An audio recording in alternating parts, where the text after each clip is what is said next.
खुद ही मैं एक ये समझता बेशरम हूँ आदमी कि है, छोड़ें उसको। लेकिन यहाँ पे एक बिल्कुल बड़ी ऐसे ही। इंपॉर्टेंट बात है, क्योंकि वैसे साद जी। रसूल हमारे साथ हैं। साद रसूल, आप तो हार्वर्ड से भी पढ़ के आए हुए हैं, पता नहीं कहाँ कहाँ से पढ़ के आए हैं। जितना आपके पास डिग्री हैं, इतने तो मेरे पास अपना खत नहीं किसी के लोगों के, माशाल्लाह। मुझे कुछ बातें, आपको मैंने सिनारियो आपके सामने रखता हूँ, और मुझे आप इस पर जरा अपनी लीगल राय दीजिएगा कि आप फर्ज करें कि आप यूनाइटेड नेशंस में पाकिस्तान को रिप्रेजेंट कर रहे हैं। अब मैं आपके सामने सिनारियो रख रहा हूँ कि एक फॉल्स फ्लैग ऑपरेशन इंडिया शुरू करता है पहलगाम में, पाकिस्तान के एक्यूज करता है बगैर किसी एविडेंस के, और उसके बाद फौरन पहले एक international treaty, Indus water treaty को अबेंस में डाल देता है। फिर जितने वीज़ाज हैं, और सार्क के भी वीज़ाज हैं जो उसके अकेले के नहीं हैं, उनको वो कैंसिल कर देता है।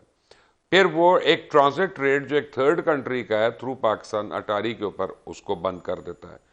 फिर एक वॉर के भी एथिक्स होते हैं, स्पेशली जब आप न्यूक्लियर कंट्री होते हैं, तो आप उसको एस्केलेटरी लेवल पे नहीं रखते, आप उसको प्रोब करने पे और उन चीज़ों पे करते हैं। उन्होंने पहला और दूसरा अटैक जो किया वो आप हाइपरसोनिक मिसाइल मार के किया। और उन्होंने लाइन ऑफ कंट्रोल की उस साइड पे नहीं किया, उन्होंने पाकिस्तान की सॉवरेन टेरिटरी के अंदर किया, भावलपुर के अंदर किया, मुरीदके के अंदर किया। अब जो कुछ हो गया हो गया। लेकिन अब बीच में चले, अमेरिका ने पढ़ के, सऊदिया ने पढ़ के, यूएई ने पढ़ के, सबको पता ही है, ममालिक पड़े हैं बीच में, और इन्होंने एक सीज फायर कराया। और इनकी बड़ी मेहरबानी, इन्होंने पूरे खत्े को डिस्ट्रक्शन से बचाया इन लोगों ने। लेकिन अगर अब उस सीज फायर की वायलेशन इंडिया जो है कोई ना कोई इल्ज़ाम तराशी करके, झूठी इल्ज़ाम तराशी करके करता है, तो कॉमिटी ऑफ नेशंस में इंडिया से तो कोई एग्रीमेंट करते हुए घबराएगा कि यार ये तो ट्रस्टवर्दी नहीं है, ये तो अपने किसी भी इंटरनेशनल रिलेशन को या कॉन्ट्रैक्ट को ऑनर नहीं कर रहा, जहां पे सॉवरेन गारंटीज भी होती हैं। तो फिर क्या बनेगा इंडिया का? मुझे एज अ लॉयर बताइए आप सिर्फ। दो बातें बशीर साहब, बहुत शुक्रिया आपका। दो बातें। सबसे पहली बात ये कि जहाँ पे जो इंडिया के अंदर भी एक इंटरनल नैरेटिव था कि शायद वन टाइम हमने 2019 में उनका एक दफ़ा जो एक जहाज़ गिराया था वो एक वन टाइम कोई lucky trick of the hat था।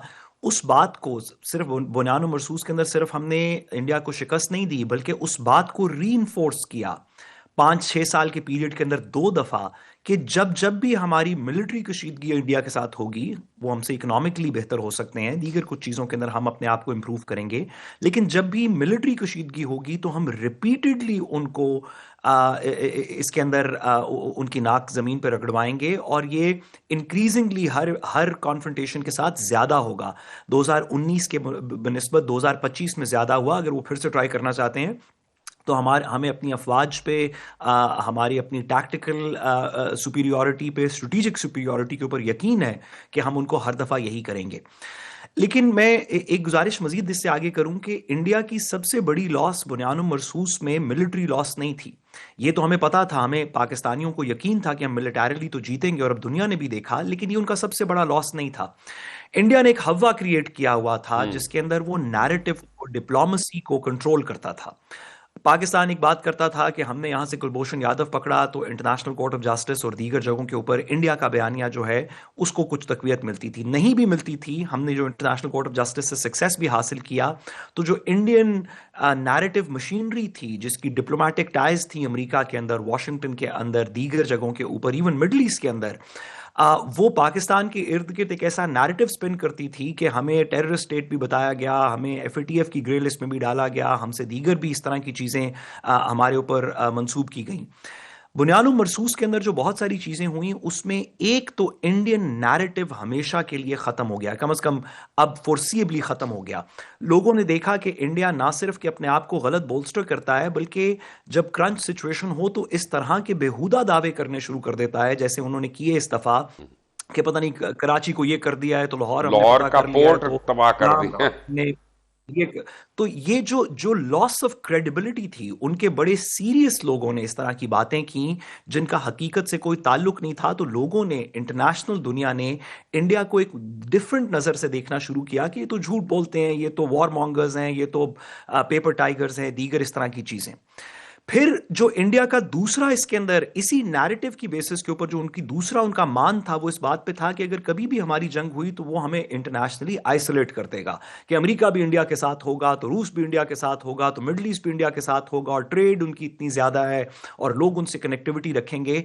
तो हमने देखा कि पाकिस्तान की जो रीसेंट हिस्ट्री के अंदर डिप्लोमेटिक सक्सेसेस इतने किसी पीरियड के अंदर नहीं मिले जितने बुनियानो मरसूद से लेके अब तक पिछले 4-5 महीने के अंदर हुए हैं, ख्वाह वो अमेरिका से ताल्लुकात हों। हम उसके ऊपर मुख्तलिफ चीज़ों पे तनकीद कर सकते हैं, जो लोग पाकिस्तान के अंदर करते रहते हैं कि इसमें ट्रांसपेरेंसी ज़्यादा होनी चाहिए या कोई और बात, लेकिन इस बात को डिनाई नहीं कर सकते कि पाकिस्तान के अमेरिका से इस वक्त one of the strongest relationships recent history के हैं। और इसी के पीरियड के अंदर हमने सऊदी अरब के साथ डिफेंस मुआहदा साइन किया। इसी पीरियड के अंदर हम दीगर दुनिया के ममालिक के साथ हमारा अभी मिलिट्री डिप्लोमेसी के अंदर हम अभी इजिप्ट के अंदर मुलाकात हो रही है। तो वो आइडिया कि इंडिया किसी तरीके हमें अपनी इकोनॉमिक और नैरेटिव पावर से आइसोलेट कर देगा, अकेला कर देगा, हमने देखा कि वो इंडियंस बल्कि अकेले नजर आए, ख्वाह वो अमरीकन उनके रिलेशनशिप्स हों, दीगर रिलेशनशिप्स हों, और पाकिस्तान को इसमें बहुत तकवीत मिली। तो इंडिया का रियल लॉस मिलिटरीली तो जो था सो था, जो क्रेडिबिलिटी और डिप्लोमेटिक लॉस उन्होंने फेस किया और जो अभी भी करते आ रहे हैं, मेरा ख्याल है कि अब आइंदा की कोई भी जंग मिलिटरीली तो अगर खुदा न खासा जंग हुई तो हम मिलिटरीली तो जीत ही जाएंगे, लेकिन इस बात को भी हम हमेशा के लिए कोशिश करें कि ख़त्म कर दें इस नैरेटिव को कि इंडिया कोई हमसे सुपीरियर उनके पास पावर लेवर्स हैं इकोनॉमिक या डिप्लोमेटिक या ठीक है, वो नैरेटिव तो जिनको खत्म हो वो गई ना बात, वो तो हवा में निकल गई है। नैयर वेरी क्विकली, अगर वो रन ऑफ कच्छ पे आते हैं, कराची पे आते हैं, तो क्या हमारी नेवी उनको उसी तरह का जवाब दे सकेगी जिस तरह का एयरफोर्स ने दिया? जी बिल्कुल, क्योंकि उनके जो नेवल चीफ है वो मुसलसल ऐसे बयानात दे रहे हैं और वो तो बहुत पागल हो गया मुझे वो लगता तो है। लंबी लंबी इतनी छोड़ते हैं कि आपको वो पता ही इंडियन है। नेवल चीफ पागल तो हो गया, वो उसको छोड़ फेक न्यूज़ और वो सारी चीज़ें अपनी जगह पर हैं, लेकिन बहसियत मजमूई इस वक्त जो है वो पूरी तरह से नेवी एयरफोर्स फ्रंट फुट पे तैयार है। पाकिस्तान आर्मी तो ऑलरेडी तैयार है, और जो उनको अभी जो बात कर रहे थे ना, मैं उसमें थोड़ा सा एडिशन ये करना चाहूँगी कि सिर्फ मोदी ने या इंडिया ने अपना फेस लूज इसमें अपना फेस लूज किया है पूरी दुनिया के अंदर। और वो जो एक नैरेटिव पाकिस्तान का हमेशा से था कि वो जो है वॉर मॉन्गरिंग करते हैं, दूसरी कंट्रीज़ के अंदर जो है वो उनका मुदाखलत करते हैं, वहाँ पे अनरेस्ट क्रिएट करते हैं। पाकिस्तान की हद तक पाकिस्तान बात करता था, लेकिन ये साबित हुआ देखें वक्त के साथ कि कनाडा के अंदर उन्होंने क्या किया, अफगानिस्तान में उनका क्या रोल है, नेपाल के अंदर उनका क्या रोल है। तो ये सारा रोल जो है वो दहशतगर्दी, इंतहा पसंदी और अनरेस्ट को जो है वो बढ़ाने का और फैलाने का रोल है। तो उसकी वजह से जो है वो एक बड़ा जो मुझे हमें नेवी के मतलब बता दें प्लीज, आप नेपाल पे पहुंच गई हैं। नहीं, लेकिन नेवी के हवाले से जैसे मैंने बताया है आपको कि वो पूरी तरह से तैयार है। सरक्रीक के ऊपर अगर आएंगे तो नेवी जो है वो अपनी पूरी उस कुव्वत के साथ तैयार है। आप ये चाह रहे हैं कि मैं आपको ये बताऊं कि नेवी के कौन कौन से मिसाइल जो है उन्होंने लॉन्च नहीं, मुझे ये करके बताएं कि एडिक्वेटली हम तैयार हैं कि नहीं? बिल्कुल 100% तैयार है। मैंने तो बल्कि एयरफोर्स का भी जिक्र इसलिए किया क्योंकि अब जो जवाब हम देने जा रहे हैं, हम उनको जो है वो ज़्यादा जो चांसेस है वो यही, क्योंकि वो सरक्रीक की तरफ रुख कर रहे हैं। आपने कल अपनी स्टोरी में जो है वो जो ब्रेक की थी कि कोई जहाज़ जो है वो अंदर रुख भी कर रहे हैं और वो कुछ टेस्ट जो हैं वो करने की कोशिश कर रहे हैं, लेकिन उनके टेस्ट जो है वो नाकाम इसलिए हो रहे हैं क्योंकि यहाँ पे सब चीज़ें मॉनिटर हो रही हैं, हर चीज़ रेडार के ऊपर आ रही है। तो मेरा ख्याल है कि इस वक्त जो है तो वो करने दें उनको एक दफा ट्राई, यानी इस बार उनको अब सबमरीनें मरवानी है और विक्रांत का जनाजा निकाल विक्रांत जी ऐसा ही लग रहा है बिल्कुल। यही और मुझे लगता है विक्रांत का लेकिन जनाजा लेकिन वो जो और बेचारी शिवानगी के साथ ही डूब जाएगा वो भी, जाके शिवानगी डूब गई यार, मर गई, उसका दुख है। जी बिल्कुल, लेकिन ये है कि एक दफा अब जो है वो दोबारा वो अगर आपको वो ट्राई दुख करते नहीं हैं। है जो यहाँ के मर्दों का, पता नहीं किस किस से सिंदूर लगाना था उसको, शिवानगी सिंह